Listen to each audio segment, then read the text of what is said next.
नमस्कार साथियों एवं मेरे प्यारे विद्यार्थियों, आज एक बार फिर आपका इस चैनल में स्वागत है। आज हम जिस विषय का अध्ययन करने जा रहे हैं वह है नाटक विधा। यहाँ पर इस वीडियो में हम नाटक विधा के मुख्य तथ्य देखेंगे और कुछ संस्कृत नाटक भी देखेंगे। तो आइए चलते हैं। यहाँ देखिए नाटक विधा के कुछ मुख्य तथ्य। पहला है काव्येषु नाटकम रम्यम, अर्थात सभी प्रकार के काव्यों में नाटक सबसे सुंदर काव्य रचना होती है। हिंदी का सबसे पहला मौलिक नाटक महाराज विश्वनाथ द्वारा रचित आनंद रघुनंदन माना जाता है, जो कि लगभग 1700 ईस्वी में लिखा गया था।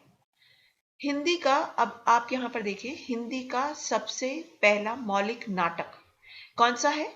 आनंद रघुनंदन, जो कि महाराज विश्वनाथ के द्वारा लिखा गया था लगभग 1700 ईस्वी में। हिंदी का प्रथम दुखांत नाटक है रणधीर प्रेम मोहिनी, जो कि लाला श्रीनिवास दास द्वारा लिखा गया था।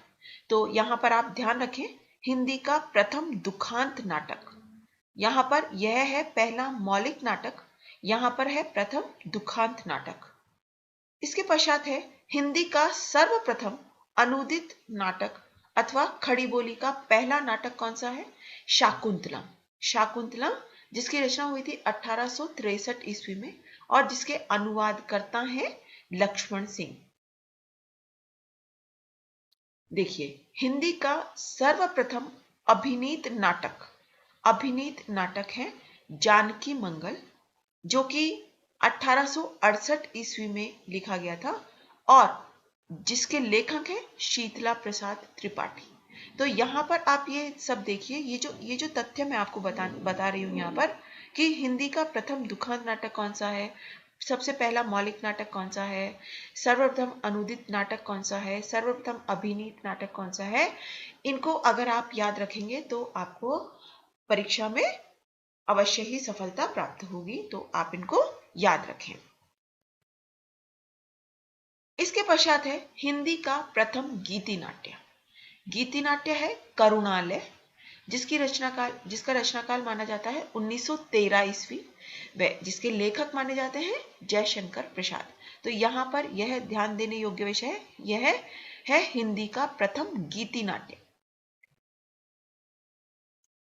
हिंदी में समस्यात्मक नाटकों के जो जन्मदाता हैं वे हैं लक्ष्मी नारायण मिश्र।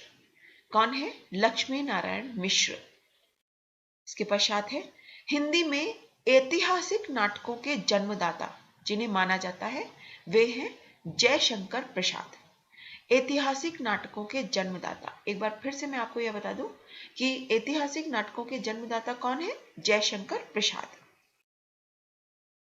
हिंदी में प्रतीकवादी नाट्य परंपरा के जनक माने जाते हैं जयशंकर प्रसाद, और जिनका नाटक है कामना और जिसकी रचना हुई है 1927 ईस्वी में। तो यहां पर यह ध्यान देने योग्य विषय है कि हिंदी में प्रतीकवादी नाट्य परंपरा किसने शुरू की थी? जयशंकर प्रसाद ने। इसके पश्चात है भारत का सबसे पहला पाश्चात्य रंगमंच बंगाल में स्थापित हुआ था। यह ध्यान देने योग्य विषय है, कहां पर हुआ था? बंगाल में स्थापित हुआ था। अब हम कुछ प्रमुख संस्कृत नाटक देखेंगे और उनके अनुवादक भी देखेंगे। तो देखिए सबसे पहला है उत्तरामचरित। उत्तरामचरित यह एक संस्कृत नाटक है और संस्कृत में इसकी रचना की थी बहुभूति ने। देवदत्त तिवारी ने इसका अनुवाद किया है उसके पश्चात 1871 ईस्वी में, तथा दूसरी बार जो अनुवाद हुआ है वह है 1897 ईस्वी में लाला सीताराम द्वारा। अगला है मालती माधवम। इसके भी जो लेखक हैं वे माने जाते हैं बहुभूति, एवं शालिग्राम ने 1881 में इसका अनुवाद किया था और उसके पश्चात लाला सीताराम ने 1898 ईस्वी में इसका अनुवाद किया था। इसके पश्चात है महावीर चरितम। महावीर चरितम भी बहुभूति द्वारा रचित है। लाला सीताराम ने 1897 ईस्वी में इसका अनुवाद किया था। अगला है अभिज्ञान शाकुंतलम, जिसकी रचना की थी कालिदास ने, और नंदलाल विश्वनाथ दुबे ने इसका अनुवाद किया था 1888 ईस्वी में। इसके पश्चात है मालविका अग्निमित्रम। मालविका अग्निमित्रम कालिदास इसके रचयिता हैं और लाला सीताराम ने इसका अनुवाद किया है।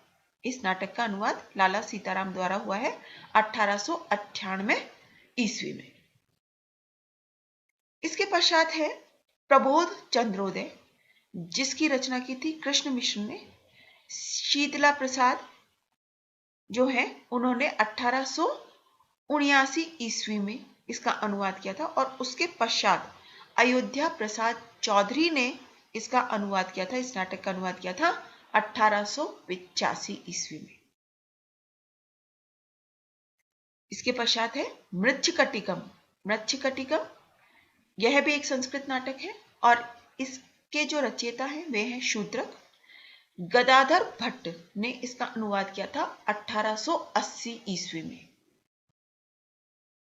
रत्नावली जो कि श्रीहर्ष द्वारा रचित है, देवदत्त तिवारी ने इसका अनुवाद किया था 1872 ईस्वी में, और इसके पश्चात बाल मुकुंद सिंह ने इसका अनुवाद किया था 1898 ईस्वी में। इसके पश्चात है वेणी संहार। वेणी संहार नाटक है जिसके रचयिता है भट्ट नारायण। ज्वाला प्रसाद सिंह ने इसका अनुवाद किया था 1897 ईस्वी में। अगली रचना है मुद्रा राक्षस। मुद्रा राक्षस जिसके रचयिता है विशाख दत्त। नाट्यशास्त्र आचार्य भरत मुनि द्वारा रचित है। कर्पूर मंजरी राजशेखर द्वारा रचित है तथा प्रसन्न राघव जयदेव द्वारा रचित है। तो देखिए ये सब कुछ आपको ध्यान रखना होगा एग्जाम में। यदि आपको सफलता अर्जित करनी है तो आपको ये सारे लेखक और उनके अनुवादक आपको याद रखने होंगे।